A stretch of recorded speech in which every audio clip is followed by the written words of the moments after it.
devant. Les bracelets.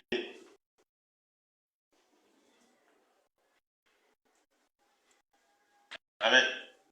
Vous pouvez prendre notre tête. Les boucles d'oreilles.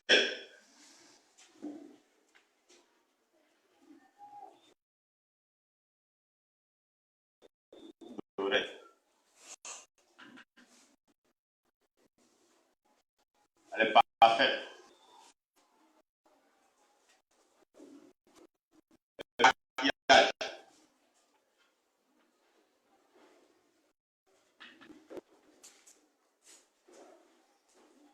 Les hauts talons.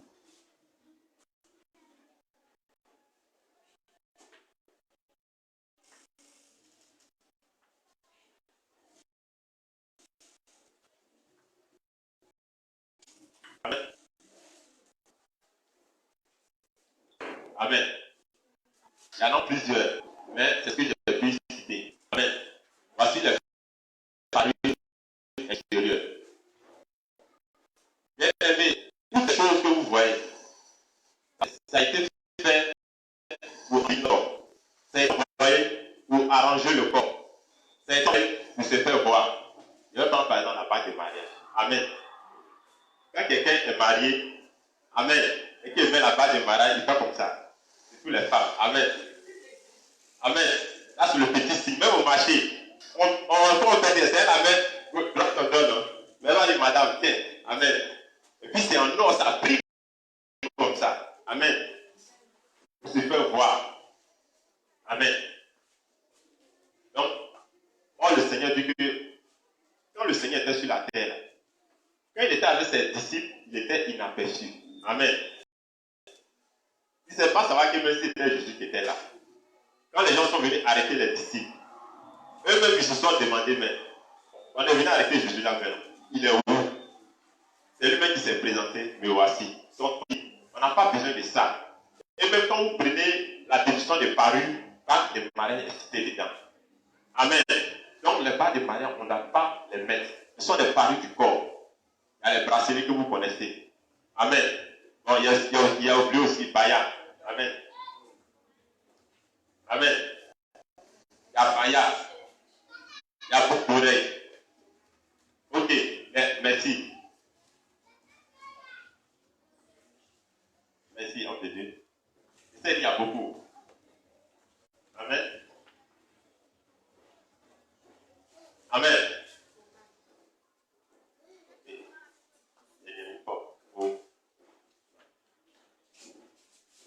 Donc, toutes ces choses, les hauts talons, vous-même vous connaissez. Les baillards, les choses qu'on met pour eux. Amen. Les mèches. Dieu t'a déjà donné cheveux, mais tu cherches encore. Amen. Toutes ces choses, c'est pour embellir le corps. C'est pour plaire. Amen. Je vais aller encore plus loin. Excusez-moi les femmes. Les strings. Amen. Amen. Les strings. Je vais écrire. C'est pas si c'est comme ça d'écrire. C'est ça. C'est ça. Les strings. Amen. Vous savez, l'esprit qui est caché derrière le string. Vous savez, quand le string est sorti, ça a été sorti, comment ça me... L'usine ou bien la société qui avait sorti, c'était une société sataniste. Amen. Et quand on a sorti ça, c'était pour les prostituées. À l'origine, c'était pour les prostituées. Donc c'est les prostituées qui portaient cela. Excusez-moi, parce qu'elles ont beaucoup de clients. Au lieu de se déshabiller là, c'est trop long. Amen. C'est facile. Donc c'est comme ça, c'est pour ça que ça a été fait. Amen. Donc nous, on est des enfants de Dieu. Donc c'est l'esprit qui est caché derrière. C'est un esprit de prostitution. Donc nous, les enfants de Dieu, surtout vous les femmes, vous partez au marché, vous ne devez pas acheter ce genre de dessous. Amen. Cherchez ce qui est modeste, ce qui est simple, ce qui, vraiment, quand tu vas porter, tu sais que Jésus aime cela. Amen. Pour te couvrir totalement le corps. Il y a aussi les mèches, il y a aussi les pommades, les hauts talons, les maquillages. Amen. Nous souvent demandons, mais maquillage même là, c'est écrit pour de ne pas se maquiller. Amen. Nous allons voir dans 2 Rois 9, verset 30. Amen. On va lire cela.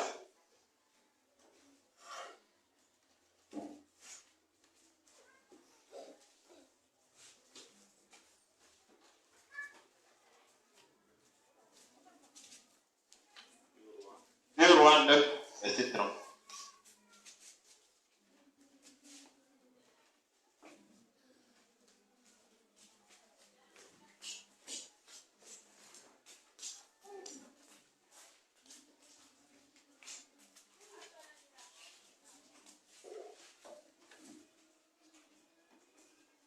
Pierre 3, verset 3. Là. Est-ce qu'on a lu ça?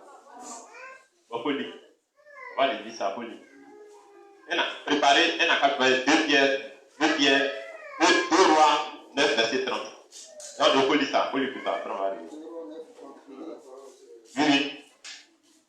Jéhu entra dans Jezreel. Oui, oui. Jézabel l'ayant appris. Ok, alors. Mit du phare à ses yeux, se para la tête et regarda par la fenêtre. Alléluia. Donc, voici où est venu le maquillage. Amen. Vous savez, le maquillage vient de l'Égypte antique. Amen. Quand vous faites les recherches, vous allez voir. C'est les femmes égyptiennes avant, au départ, se maquillaient pour aller adorer leur dieu Horus. C'est un dieu qui a tête et aigle. Amen. En bas là c'est l'homme, maintenant tête là c'est aigle. Donc elle se maquillait pour aller dans le temple du dieu Horus. Pour se prostituer, pour l'adorer. C'est pourquoi quand le Seigneur a fait sortir le peuple d'Israël en Égypte, il a dit vous ne devez pas copier les pratiques. Vous ne devez pas copier les caractères. Vous ne devez pas faire comme ils font. Vous devez être, comme ça même. Il faut qu'il y ait une différence entre une Égyptienne et vous. Amen. Et c'est comme ça, Dieu a dit, ils n'ont qu'à se séparer. Mais quand vous lisez un peu dans le livre des autres, vous allez voir que le peuple est retourné encore dans les choses, dans ces mêmes choses, les parures. Et Dieu les a frappés. Dieu n'était pas content d'eux. Les femmes juives ne se maquillaient pas. Faites aussi des recherches, vous allez voir. Même de nos jours, les juifs sont toujours là. Après seulement, vous allez voir.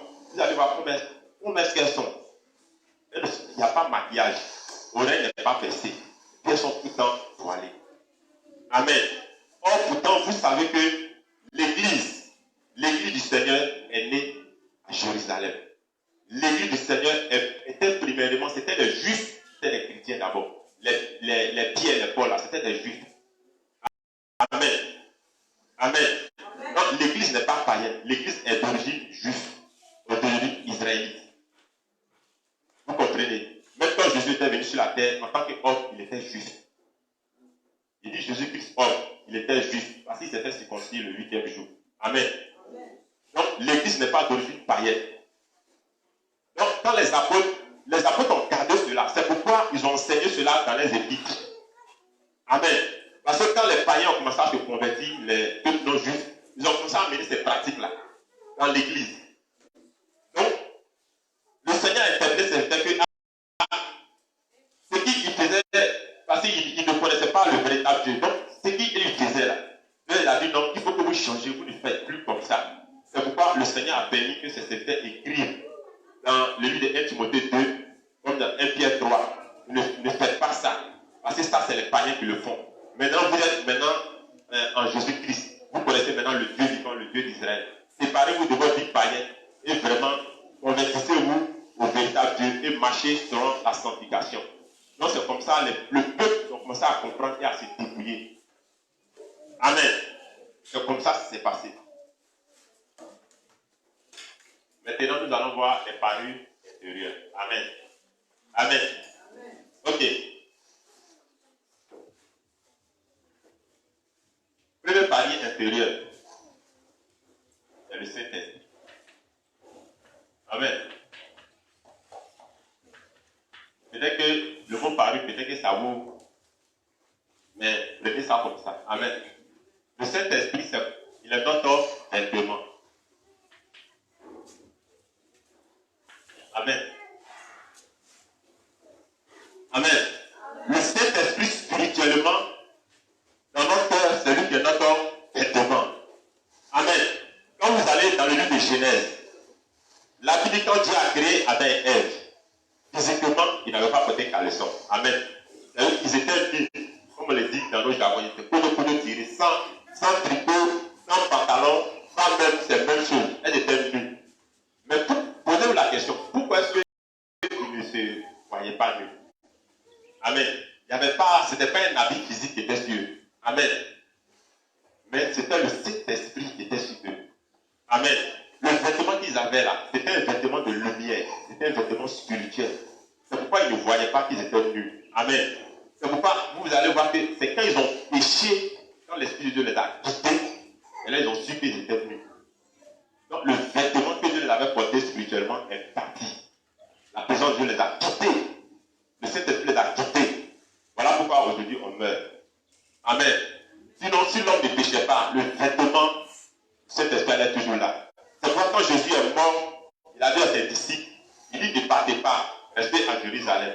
Dans peu de temps, je vais vous amener le consolateur, le Saint-Esprit, survenant sur vous, et vous serez mes témoins à Jérusalem, en Galilée, en Samarie et partout dans le monde. Amen.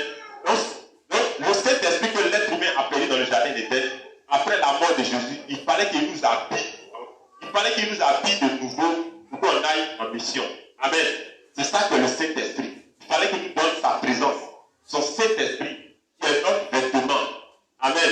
Pour qu'on puisse être efficace. C'est pourquoi souvent, tu peux faire un rêve. Souvent, toi, tu sais que tu vis dans la sanctification. Il n'y a pas de truc. Mais tu fais un rêve, c'est lui. Amen. Tu manques de ça. Le Saint-Esprit. Amen. Tu manques du vêtement du Saint-Esprit. Donc tu dois te consacrer, tu dois chercher le Seigneur dans la prière pour avoir ce vêtement. Amen. Ça c'est un vêtement intérieur. Ça c'est une parure intérieure. Vous voyez, on se dit que les parures c'est ce qui rend joli physiquement, n'est-ce pas? Quand tu mets parure, tu es maquillé, mèche, tu es choco, n'est-ce pas? Tu es choco, tu pries, amen. Mais nous, ce qu'on doit chercher à faire prier, c'est l'intérieur. Amen. Donc le premier vêtement, c'est le Saint-Esprit. La deuxième parure, amen. La bonté. Amen. La bonté et la fidélité. La bonté, la fidélité. Bien aimé, quand tu as ces parures en toi, ces parures, tu es jolie et tu es belle devant le Seigneur. Amen. Quand tu as la bonté en toi, la parure du cœur. Quand tu as la fidélité en toi, la parure du cœur. Amen. On va lire cela. Je vais le verset de mon Proverbe 3. Proverbe 3, verset 4. On va lire ça. Proverbe 3, verset 4.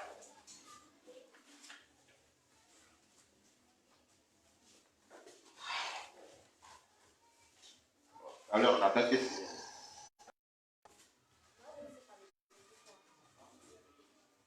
Commence par le verset, c'est ça, non? Commence par le verset 3. Que la bonté et la fidélité Voilà. ne t'abandonnent pas. Ok. On dit que la bonté et la fidélité ne t'abandonnent pas. Amen. C'est-à-dire que tu ne dois pas enlever ça dans ton cœur. Il ne faut pas enlever la fidélité et la bonté dans ton cœur. Ça doit être toujours en toi. Amen. Parce que si la fidélité et puis la bonté te quitte, tu ne peux pas être agréable à Dieu. Donc tu dois avoir la parure de la bonté et la parure de la fidélité dans ton cœur. Amen. Il est à ton tour. Non, c'est fini. Il y a aussi, il y a beaucoup, hein, l'humilité. L'humilité, ça c'est pareil aussi. L'humilité et la douceur.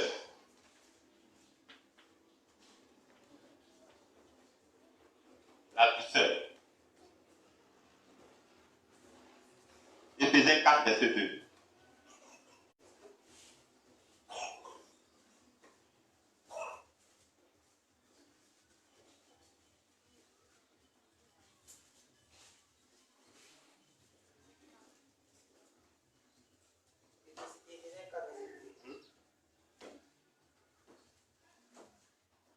En toute humilité et douceur,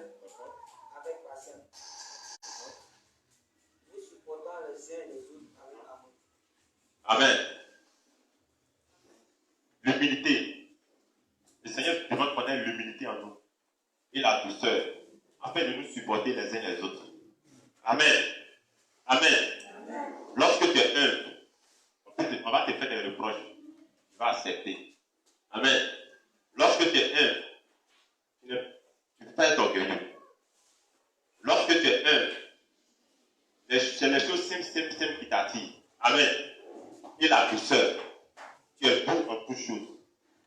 Tu ne parles pas mal aux gens. Ton caractère est doux. Amen. Nous devons avoir la douceur. Tu sais parler aux gens. Il y a aussi l'amour dans ce verset-là. Il y a aussi l'amour dedans. L'amour.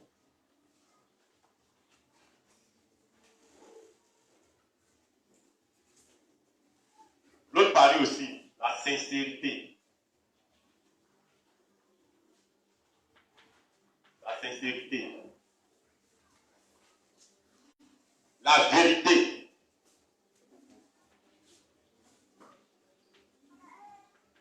La vérité. La justice. Ceux qui prennent notre tête. La justice. La miséricorde.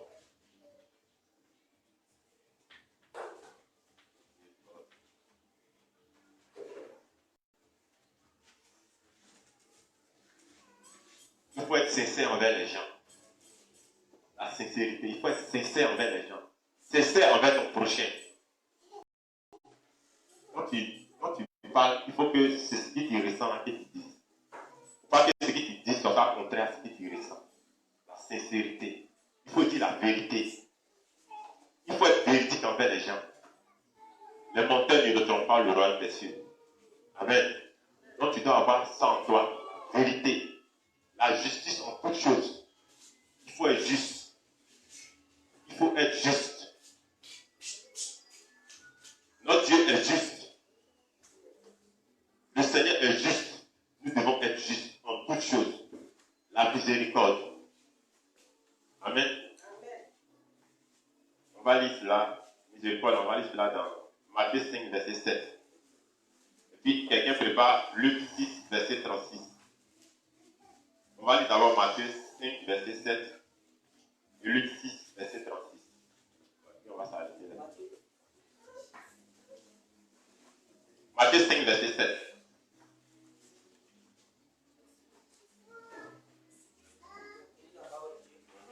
Quelqu'un prépare Luc 6, verset 36. Matthieu 5, verset 7.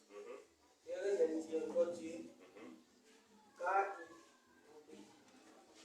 ils obtiendront miséricorde. Quelqu'un n'a pas bien dit ça.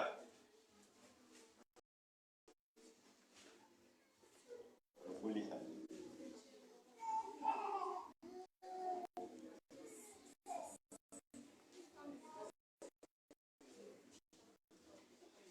Abraham.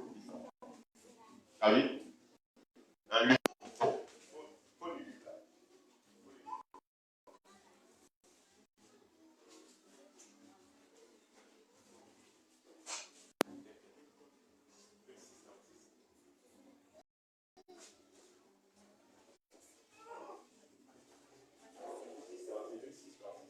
Matthieu 5, verset 7, c'est ça?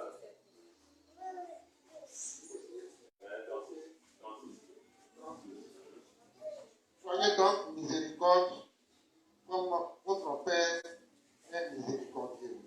Amen. Donc, voici encore la miséricorde qui sort ici. Matthieu là. Vous le verset. Ok. Amen. Heureux les miséricordieux, car ils obtiendront miséricorde. Amen. On doit avoir la miséricorde en nous. La miséricorde, c'est quoi? C'est un amour mélangé avec la pitié. Amen. Lorsque tu vois quelqu'un, peut-être la personne est dans une situation difficile ou elle est souffrante, tu as tellement de pitié que tu veux aider la personne. Tu veux que la personne sorte de la situation. Amen. C'est ce qu'on appelle la miséricorde. Une pitié profonde, une pitié où même, peut-être même, avec ta même peut-être prendre peut-être la place de la personne. Amen. C'est ça qu'on appelle la miséricorde. Donc, bien aimé, voici les deux types de parures. Il y a une parure que le Seigneur rejette. Il y a une parure que le Seigneur accepte. Mais parmi ces deux tableaux, où est-ce que toi tu te situes? Amen. Amen. Il y a une parure de la chair, il y a une parure du cœur ou bien de l'âme intérieure. Les deux ne peuvent pas entrer au ciel. Il faut, si tu as ça, cela va t'empêcher d'aller au ciel. Mais si tu as ça, tu pourras entrer au ciel. Amen. Amen. Donc c'est un homme d'intérieur qu'on va chercher à embellir. C'est un homme d'intérieur qu'on va chercher à parer. C'est un homme d'intérieur qu'on va chercher à ranger devant le Seigneur.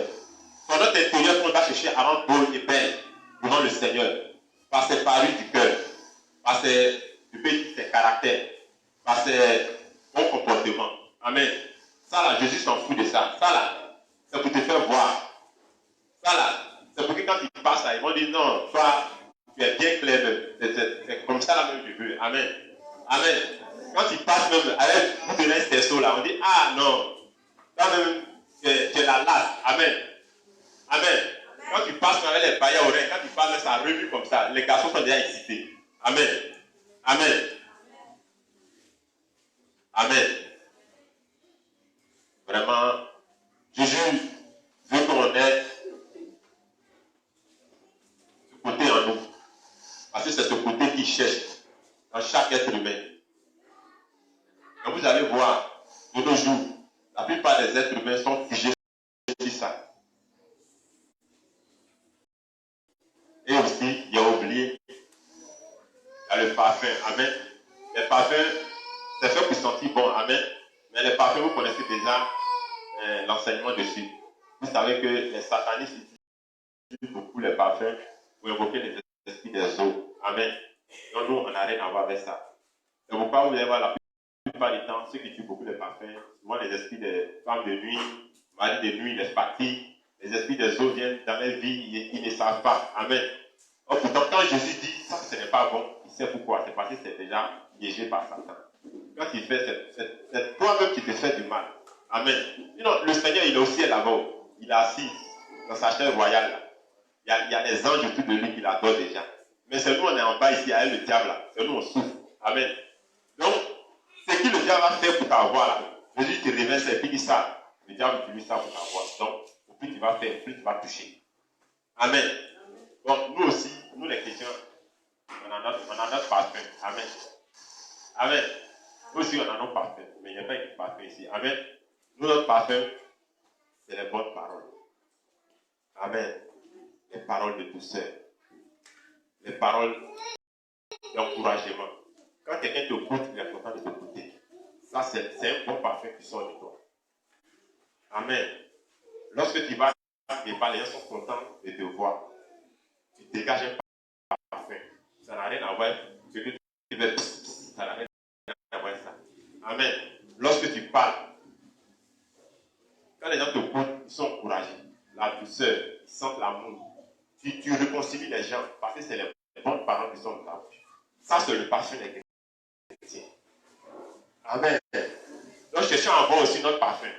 Notre parfum, là, ça sent bon plus que pour le monde, là. Amen. Donc, cherchons à avoir aussi les paroles, des bonnes paroles. Les paroles de douceur. Les paroles d'encouragement. Les paroles, les bonnes paroles qui sortent de nos bouches.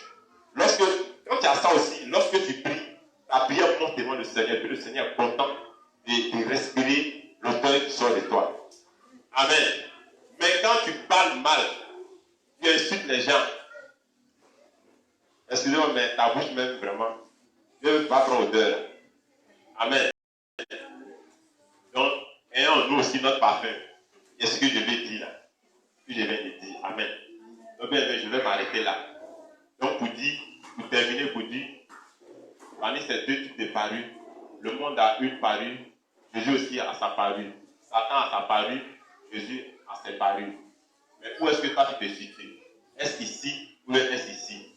Bon, maintenant, si tu as dit que tu t'es séparé de ça, tu dois avoir forcément ces choses en toi. Amen. Parce que le cœur ne peut pas rester vide. Aussi, le cœur va être habité par quelque chose. Amen. Donc, ce sont des choses-là, ces parures-là de Jésus-là, que tu dois avoir toi.